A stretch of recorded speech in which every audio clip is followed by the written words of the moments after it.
Sí. No, lo hemos visto hoy, vamos, se está mirando hoy.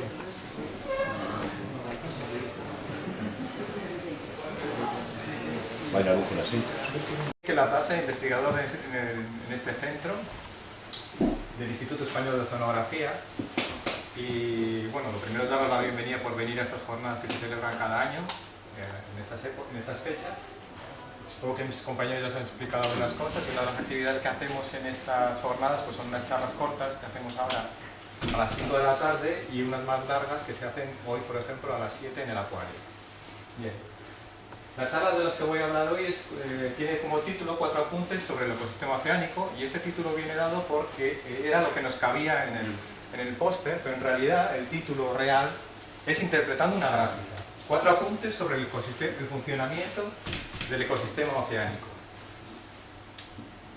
Con esos 4 apuntes lo que pretendo es que tengáis una pequeña idea, que hagáis con una especie de pequeño máster de oceanografía de aquí, porque es bastante densa, ya os lo advierto. Una introducción obligatoria es la idea que tenemos de oceanografía y lo que no hacemos aquí. Uno lo primero que piensa cuando habla de oceanografía pues es gente buceando, mirando peces, mirando ballenas, mirando cetáceos. En realidad, la inmensa mayoría de la biomasa, de la masa viva de los océanos se encuentra en el plancton. El plancton, estos organismos pequeños que son errantes, ¿no? Plancton quiere decir errantes, que se desplazan con las corrientes, y que los gigantescos de aquí que se ven tienen unos tamaños de centímetros, y los más pequeños de milésimas de milímetros. El plancton pues se divide tradicionalmente en virus, que es el virioplancton, en bacterias, que se llama bacterioplancton, en algas, en plantas, que es el fitoplancton, y luego en los animales, que es el zooplancton. Bueno, la importancia de estos organismos, pues incluso fue reconocida por Silvia Real, que vino la previa princesa de Asturias, que estuvo con nosotros hace un mes. Y bueno, a mí me dio mucha ilusión, que lo primero que nos dijo cuando le explicamos nuestro trabajo, nos dijo, bueno, pues que es que realmente los microorganismos son los que gobiernan el mundo, y sobre todo los océanos, porque pensar que en el mundo pues hay cosas macroscópicas, en cambio el océano, pues el plancton y esos microorganismos son los que dominan el mundo. Y para el estudio de este plancton, pues nos enfrentamos a un medio hostil, ¿no? El mar. El mar, que parece tan apacible y tal, pues representa muchos problemas para su estudio, ¿no? Para nosotros. Primero, porque si te caes ya te mueres. Y segundo, pues porque cuando os presento esta foto, ¿qué veis aquí? Pues nada, ¿no? ¿A dónde pertenece esta foto? Pues lo mismo puede ser aquí, la Antártida, el Ecuador, el Pacífico, el Atlántico, da lo mismo. En cambio, si nosotros somos terrestrólogos, pues vemos una foto, vemos bosques, vemos un hayedo, un pinar, vemos mucha información, ¿no? Si tenemos una sabana. En cambio, en el mar, esto es lo que vemos en casi todas partes. Y entonces tenemos que recurrir a instrumentos que son caros y sofisticados, o sofisticados y caros. Para estudiar el plancton, sobre todo, no sé si se han explicado aquí, o seguramente sí, recurrimos sobre todo a las redes y a este equipamiento tan importante, que es la roseta. Esto es un equipamiento porque lleva varios instrumentos incorporados, ¿no? Estas botellas de muestreos que os habrán enseñado el funcionamiento aquí fuera, que nos permiten coger agua a la profundidad que queremos, que no es una cosa trivial. Y luego otra cosa que tenemos, y en las que nos centraremos hoy, es estos son los sensores, que nos proporcionan la información de estos 4 parámetros que os voy a explicar hoy. Estos 4 parámetros, que vamos recibiendo información por este cable que llega a este ordenador a bordo del barco, y esta información la representamos en esta pantalla, en estas gráficas. Entonces aquí me voy a parar un poquito y voy a representar, porque esto es la base de lo que voy a explicar hoy. Es un poco árido, pero bueno, cuando veáis ya veréis que es bastante interesante. Esto es una gráfica. Aquí es donde representamos algo que queremos medir en 2 coordenadas. O sea, tenemos en el eje vertical tenemos la profundidad. Aquí tenemos la superficie y aquí tenemos 100 metros. Y aquí tenemos la magnitud de lo que queremos medir. Vamos a hacer una prueba con el verde ¿no? Esta es la clorofila, que creo que se está explicando Dani antes lo que era. Bueno, pues la clorofila lo que hace aquí tiene un valor constante que va bajando hasta los 20 o 30 metros, luego aumenta, o sea, hacia la derecha aumenta, alcanza un máximo en 50 metros y luego disminuye a medida que seguimos bajando. Se mantiene constante hasta los 30 metros, aumenta y disminuye y luego baja. Aquí la temperatura pues se mantiene, tiene un valor alto, se mantiene, luego disminuye y luego más o menos vuelve a mantenerse. Esto es lo que vamos a estudiar hoy, la representación de nuestra información en una gráfica. Y la información en una gráfica es visual y da origen bastante manipulación, porque por ejemplo esta gráfica y esta contienen la misma información. Esta gráfica va de 0 a 100 metros y esta gráfica va de 0 a 2000 metros. O sea, lo que estamos viendo aquí es un zoom de este trocito de aquí. Esta cosa que aquí nos parece que es un boño, aquí vemos que es un pico muy acusado. Esta bajada que aquí vemos como una bajadita, pues aquí es una bajada enorme, ¿no? Que ocupa la mitad de la gráfica. Quiere decir que esto, aparte de lo que estamos viendo ahora, que cuando nos presenten una gráfica de cualquier cosa, hay que atender a los ejes, a la magnitud de los ejes, porque da origen a manipulación visual. Y es muy importante este mensaje. Entonces vamos a empezar ya a ver los 4 parámetros que me interesa explicar, ¿no? Y que son fundamentales en el estudio de la oceanografía. Vamos a estudiar la temperatura, que es la línea roja, la salinidad, la fluorescencia, que es la línea verde, y el oxígeno. Estos son los parámetros fundamentales que nosotros vemos cada vez que tiramos este equipamiento por la borda, ¿no? Vamos a empezar con la temperatura.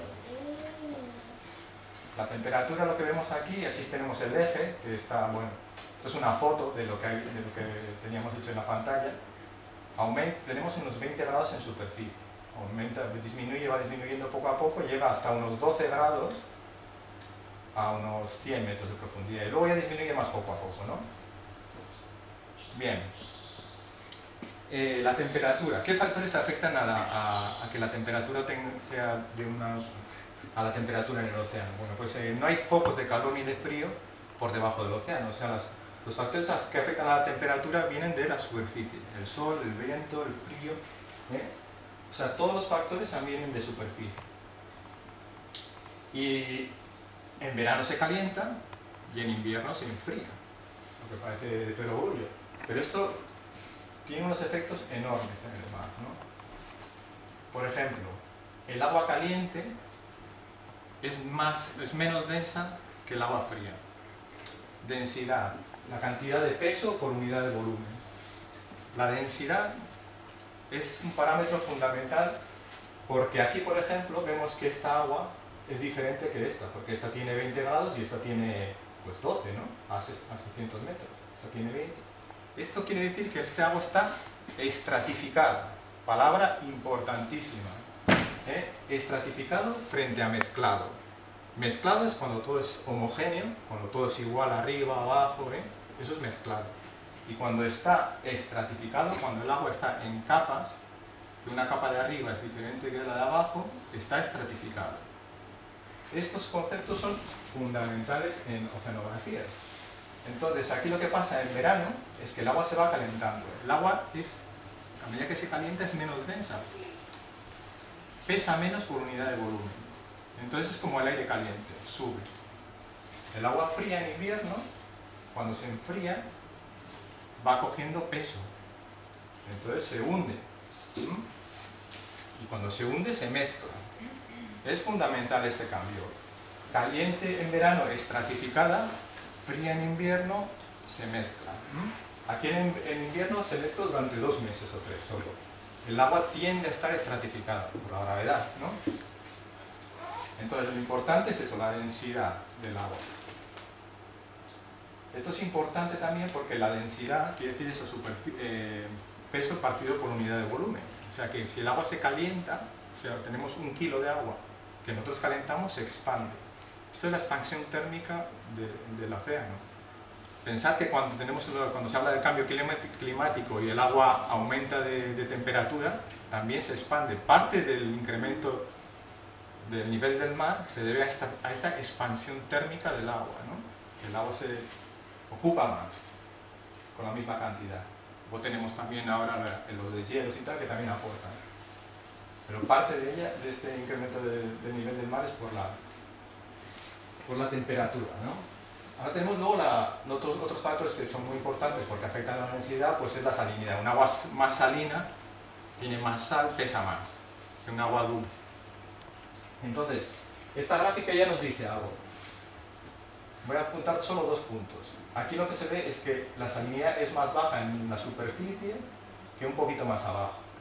Esta gráfica es típica de una zona costera. Esto no ocurre en el océano. ¿Por qué ocurre esto? Pues porque tenemos los factores que afectan a la distribución. La salinidad, no hay focos de salinidad que alteren la salinidad por debajo. Entonces, la salinidad se altera por la lluvia, por los ríos y por la evaporación. La lluvia y los ríos hacen que el agua sea más o menos salina, y la evaporación hace que el agua sea más salina, ¿no? O más salada. Entonces, esto es una característica de aguas costeras. Esto es agua de los ríos, que como pesa menos, se desliza por encima de los ríos, por encima del agua de mar, y esto hace que contribuya a la estratificación, a que esta agua se mezcle menos, porque es agua que es más ligera y que se mantiene por ahí. Entonces, este es uno de los puntos interesantes de esta gráfica, y otro punto muy interesante es esta agua, este boño de agua salada, que ocurre a 1000 metros. El agua aquí se mantiene, la salinidad, si os acordáis, hacia aquí disminuye, hacia aquí aumenta, pues aquí aumenta. A 1000 metros tenemos un máximo salinidad. Esta agua no se ha generado aquí. Esta agua es agua del Mediterráneo. El Mediterráneo es un estuario negativo. En el Mediterráneo el agua es más salada porque el agua dulce que le llega de los ríos y de la lluvia es menor que el agua que se evapora por la transpiración, bueno, por el efecto del sol, ¿no? Entonces, si por ejemplo cerrásemos el estrecho de Gibraltar, el Mediterráneo acabaría secándose, como ha ocurrido en tiempos geológicos. Entonces, esta agua tan salada del Mediterráneo, tenemos agua que entra por el estrecho de Gibraltar, que es del Atlántico, hacia el Mediterráneo, pero tenemos una agua salada, pesada, que viene por el fondo del Mediterráneo y sale. Rodea la península ibérica y viene por todo Portugal, Galicia, por aquí, y se va hasta Noruega. Y es que este agua del Mediterráneo se va por todo el Atlántico y cruza hasta América, ¿no? A profundidades. Bueno, esto es interesante por otra cosa que os explicaré después, pero este es un agua que lleva ya transcurriendo un camino bastante largo. Y ahora pasamos a la biología. Este es el escenario físico, ¿no? Pero ahora pasamos a la biología, que como siempre es más complicado. Bueno, esto que vemos aquí en esta línea es la fluorescencia. La fluorescencia es la fluorescencia de la clorofila. La clorofila es una molécula encargada de tomar la luz del sol y transformarla en energía química, ¿no? Seguro que se han explicado aquí un poco cómo iba la cosa. Bueno, el caso es que esta molécula tiene una característica, y es que cuando le envías una luz a una cierta longitud de onda, ella emite luz. Y esto nos permite pues, ver cuánta clorofila hay en el mar. Y esta clorofila nos dice más o menos cuánto fitoplancton, cuántas algas hay en el mar, cuánta abundancia hay. Y aquí lo primero que vemos es que bueno, hay algo en superficie, luego aumenta muy rápido y luego disminuye, y esto, aunque la escala no sea cero, es cero. Ya os digo yo, aquí no hay fitoplancton. O sea, el fitoplancton se acumula en la superficie. ¿Por qué? Porque el fitoplancton son organismos vegetales que necesitan luz. Necesitan luz. Y como nuestras plantas, también necesitan nutrientes. Y esto es la parte un poquito más complicada que voy a intentar explicar aquí. Bueno, el mar, cuando está estratificado, cuando está en estas capas, el fitoplancton, que es la base de la cadena trófica, la entrada de materia orgánica, la entrada de organismos en el ecosistema, pues este fitoplancton genera que haya, bueno, En la capa superficial donde está, pues se genera una cadena trófica muy intensa, hay muchos organismos, y esos organismos acaban muriendo, o se acaban devorando, acaban excretando, acaban defecando, y todo esto va cayendo hacia el fondo.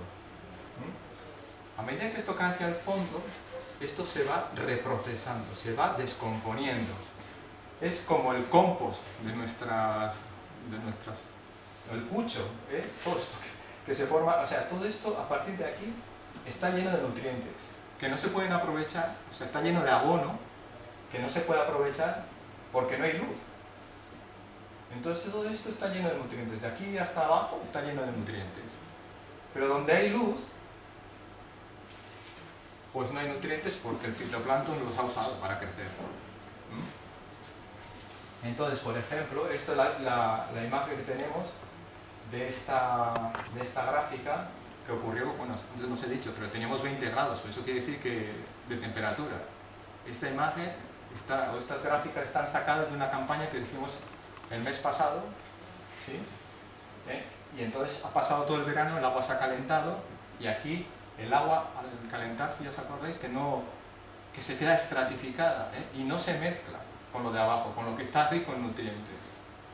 Entonces, lo que pasa aquí es que si esto lo hubiéramos hecho después del invierno, cuando se ha mezclado toda esta zona rica en nutrientes, rica en abono que está y que ha subido arriba y se ha mezclado todo y todo es igual, pues si hubiéramos cogido justo esto en primavera, este máximo, esta cantidad de fitoplancton estaría aquí arriba. Porque tiene más luz, claro. Cuanto más luz, las plantas ya sabéis que compiten por la luz, pues esto es igual.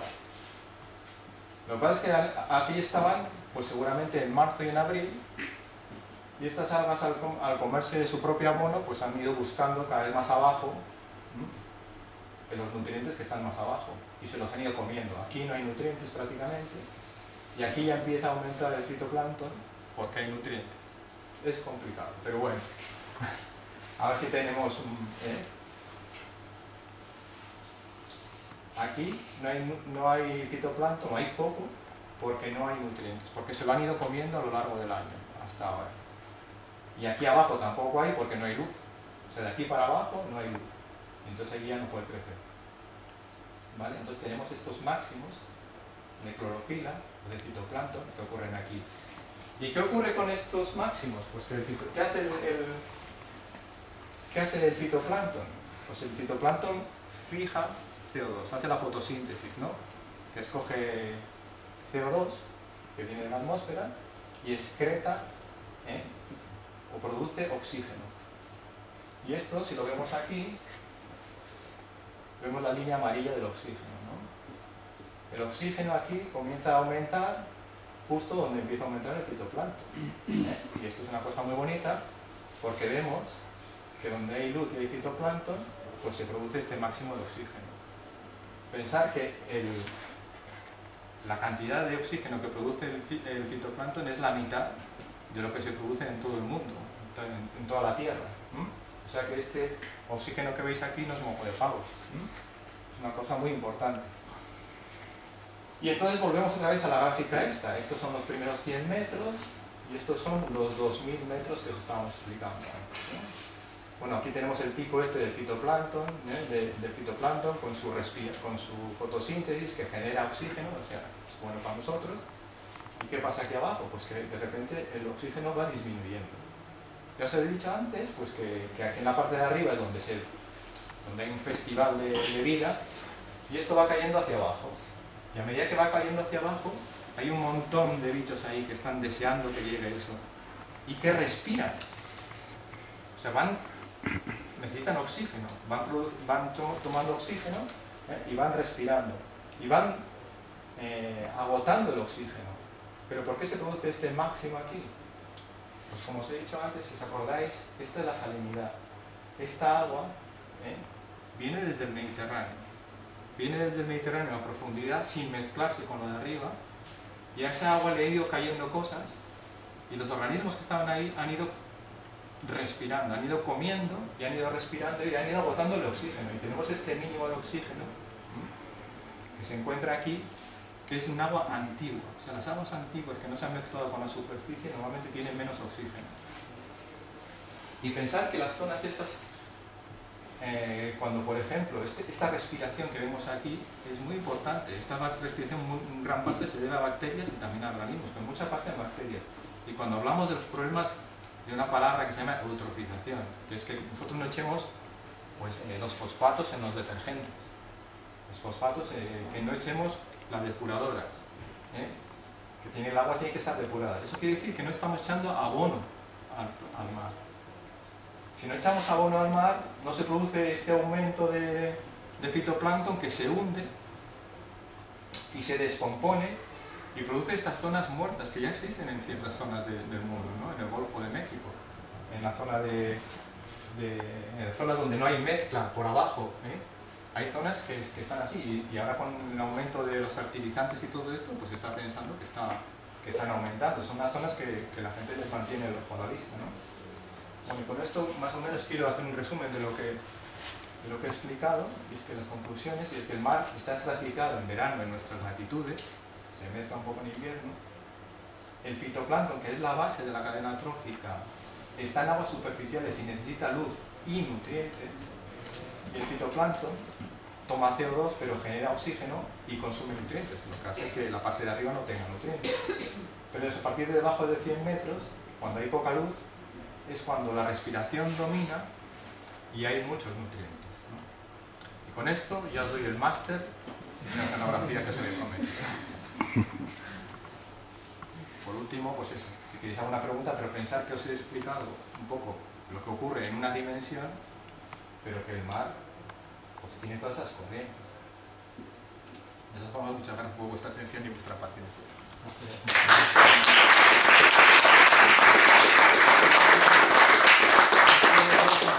Si alguien quiere preguntar algo, pues sí, estoy encantado. Dime. Miquel, gracias por tu exposición. Yo quería preguntarte lo siguiente: al decir que está estratificado, ¿son columnas que no, o sea, el paso de una zona a otra es brusco o hay... No, bueno, según, si está muy estratificado, sí que el paso puede ser brusco. Incluso puede ser tan brusco que este fitoplancton que está cayendo se detenga, porque es como pues cuando hay una humareda, o sea, lo que pasa cuando tenemos Arcelor aquí, que tenemos el anticiclón, que choca, y ahí son partículas que también se quedan. Pues aquí sería igual, partículas que van bajando y se quedarían ahí. De hecho, esas zonas donde la densidad cambia de forma muy fuerte son zonas de acumulación de organismos o de partículas o de cosas. O sea que la mezcla ahí cuesta mucho hacer. Cuando el agua está muy estratificada, la estratificación se rompe en parte también por el efecto del viento. Cuando tenemos mucho viento, pues el viento mezcla y mueve y tal, y bueno, que estábamos aquí nos mareamos bastante en esta campaña, ¿no? Porque estaban mezclados casi hasta los 30 metros. Pero si el cambio de temperatura es muy grande entre 0 metros y 20 metros, pues al viento le cuesta mucha energía mover eso. Si el cambio de temperatura es muy pequeñito, con un poquito de viento ya se mezcla rápido. O sea que la mezcla o la estratificación son procesos muy importantes y muy determinantes de cómo funciona el ecosistema después, ¿no? Porque aísla la parte de abajo de la parte de arriba, que son muy diferentes. Este verano tuvimos mucha temperatura aquí en el agua del Cantábrico y bueno, cada día hoy es una teoría diferente, falta de temporales, otro día el agua dulce de los ríos. ¿Y hay alguna explicación?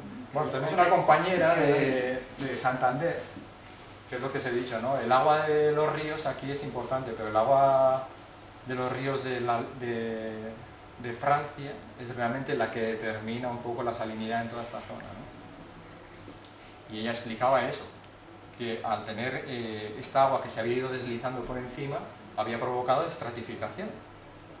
O sea que la capa de mezcla era muy pequeñita. Todo el calor que venía se acumulaba en esa capa pequeñita en vez de en una capa así. Claro, el cambio de temperatura era muy grande entre 0 y 100 metros, pero en los primeros metros esa agua estaba muy acumulada y entonces teníamos una temperatura muy alta, precisamente por estos ríos que parece que venían por esta agua más dulce, que tenía poca salinidad y que se queda en la parte superior del océano, ¿no? Por eso es que no es que tuviéramos un cambio climático, ¿no? Sino que esta temperatura distribuye normalmente en 50 metros, pues en este caso está distribuida en 20 metros. O sea, tenemos toda la temperatura, el calor metido ahí arriba. La pluma del Garona llega hasta aquí. Hasta aquí. O la aquí no, pero vamos, hasta Santander seguro. Es que son, vamos, cuando se ve una imagen de satélite es que es exagerado la importancia que tienen los ríos franceses. Aquí en Alon también, lo vemos. Sí. Sí, esa estratificación supongo que se rompe también por ejemplo, por corrientes de afloración, ¿no? Yo recuerdo haber visto en Cabo Peñas y por ahí... Muy bien, ya, nivel 2. Un barullo de corriente de marea, corriente de viento y luego como casi hervir un poco el agua. Bueno, pues por ejemplo, en esta campaña que os he puesto aquí, teníamos 20 grados de temperatura a 2000 metros de profundidad, pero cuando llegamos a Cudillero teníamos 13 grados en superficie. ¿Por qué es eso? Pues porque aquí ocurre un fenómeno que se llama afloramiento. Cuando tenemos viento del este fuerte, y que es mucho más importante en Galicia, cuando tenemos viento fuerte del este o una serie de procesos físicos, el agua se desprende de la costa hacia el océano. Y entonces ahí queda un vacío, y ese vacío se rellena con agua del fondo. Entonces, el afloramiento aporta muchos nutrientes. Por eso Galicia es tan rico. Porque tenemos ese viento del este que está haciendo que se desplace el agua hacia afuera, y ese agua que se desplaza hacia afuera está reemplazada por agua del fondo que es rica en nutrientes. Y los grandes afloramientos que ocurren en el mundo pues son el de Namibia, que es todos los anticiclones que pasan, o sea, por los grandes movimientos atmosféricos, el anticiclón de Namibia, en el Sáhara también. ¿Por qué es tan rico? Porque tenemos los vientos alisios que por la geografía que tiene van empujando y van echando el agua hacia afuera del continente africano, y entonces ahí ese agua va subiendo llena de nutrientes.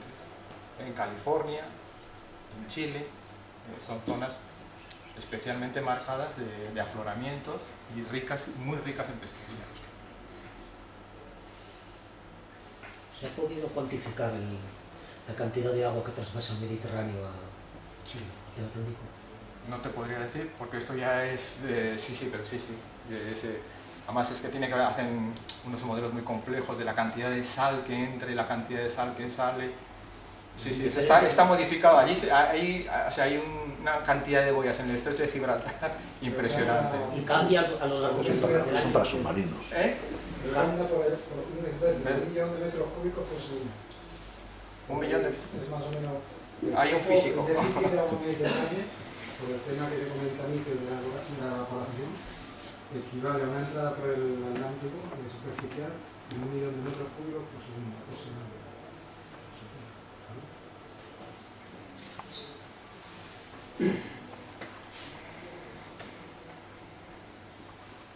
Seguir preguntando. Esas corrientes del Mediterráneo que pasan a través de la península ibérica, ¿son cíclicas o son de continuo siempre? Son de continuo. Son de continuo.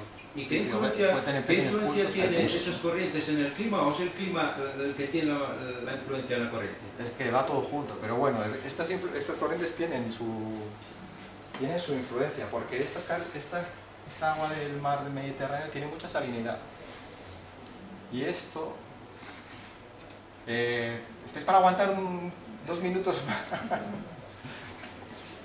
pues vamos a ver esta diapositiva, que es complicada.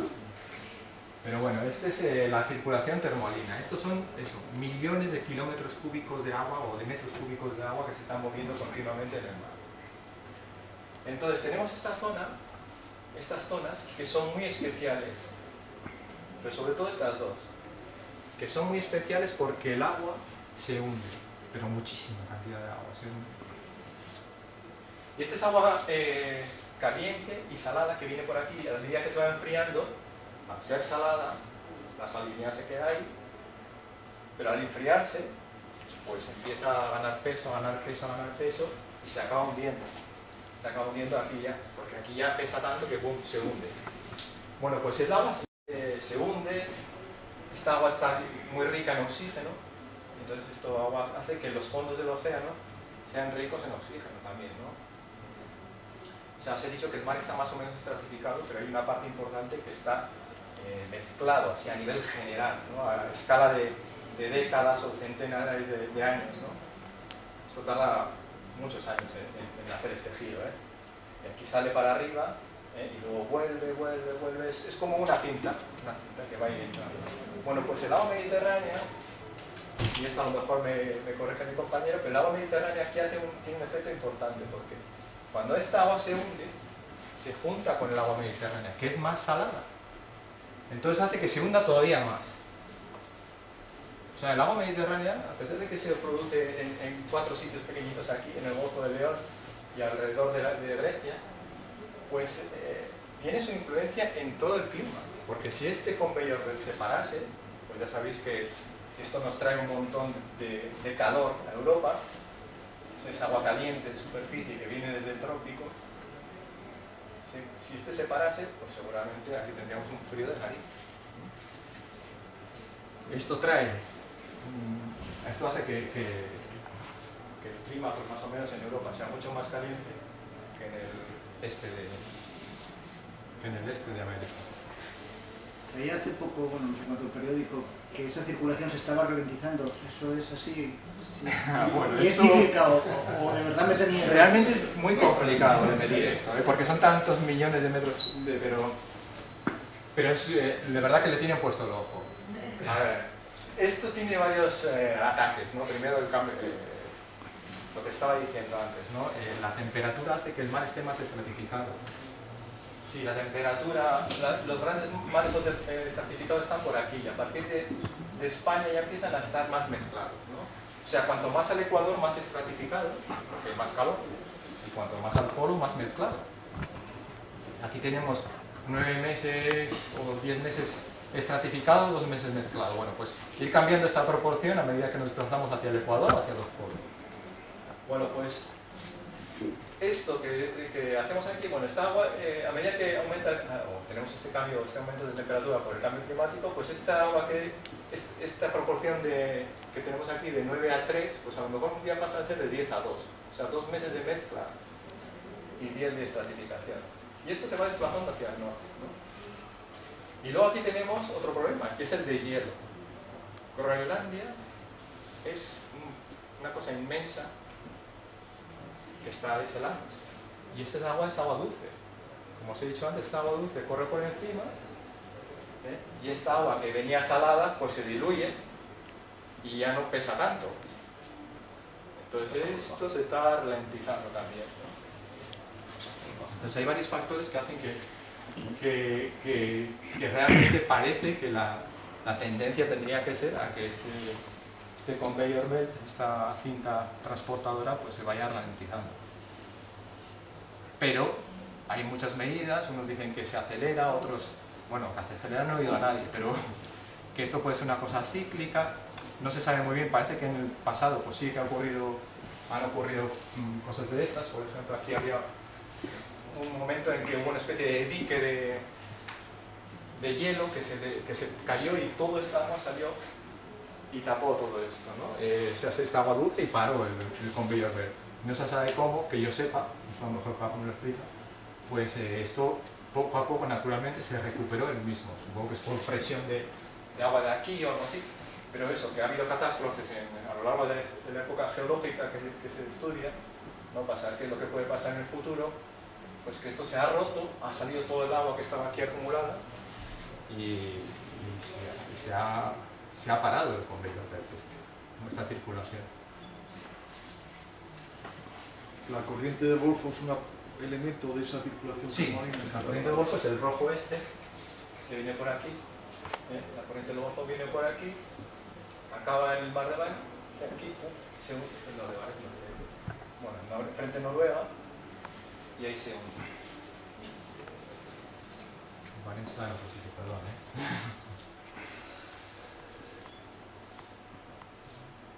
Y nada.